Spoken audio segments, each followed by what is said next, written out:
little trade recap. Let's go over this Weibo. Nice little entry on Friday, and today was just a sell day. And you see, I'm up 3,600 in today.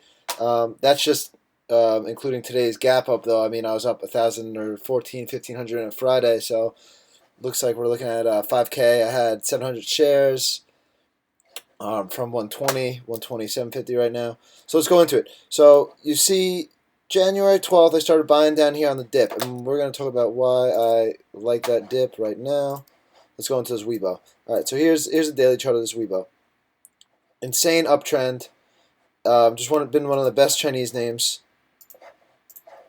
I snuck in Friday, as you see, I was calling it out right there.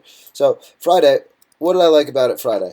So Friday has this tight inside day, so I'm watching it. It's like, if this just wants to go after a level, I'll probably buy it at 9:30, but since it didn't, I had to find an entry. So we see the 8 SMA here, and we see it flush down off the open. Now, it's tough to see with my execution, so let's go to the 15-minute.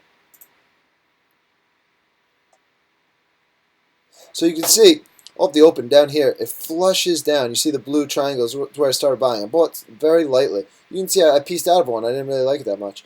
But then, once I saw the volume, look, so here's the first 15 minutes, low volume.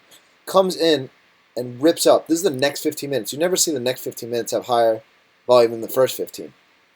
So that happens. So the volume comes in right away, and then you see the volume sustains. So I buy 120 right away, stop 118. I'm risking $2. And now the rest of the day, it's just flags to close. And like coming into today, if we're not looking at this daily bar, looks like a great flag. We were all staring at it off the open. And then today I had really no option. It was just a sell day because I wasn't going to buy more. They gapped it up too much. And you see off the open, these were my buys Friday.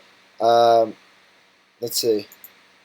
Initially, I bought 50, 119.76, sold 100. How the hell did that happen? Let's see. Any entries? Okay. So I bought 50, accidentally got short, whatever. So then I'm long 1, 2, 3, 4, 5, 6, 7. And my average price 120.20. So then off the open today, it's a Monday morning. It's a huge gap up. So many stocks are gapping up, and I've given back so many of these days before, thinking like, hold your winners. No, I'm taking some up right into the open because I don't know if this gap up is going to sustain. So all of a sudden, I sell. I'm already well above my 5-to-1 sell. So I sell. I get out of 600 shares. I'm only holding 100 for the run because, I mean, 2 days I'm risking $1,200 or so, and I realized 5K right there, 5-to-1, a 2-day trade. I mean, can't ask for much more than that. But what I wanted to talk about, what I wanted to focus on in this video was the momentum created. So people think they're getting shaken out. Remember, tight daily chart. This low of day is taken out. If we go to a 30-minute, we're going hourly.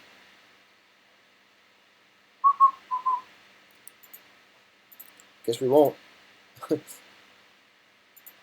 No? Alright, we're going to trading view.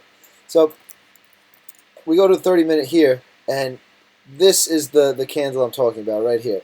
This candle. You see it takes out the previous day's low and just shakes everyone out and comes right back. So if you're trying to play it too tight, you got stopped out, you have to buy it back because you know you're not wrong. That creates momentum. That's why I was looking at the stock. That's what got me interested.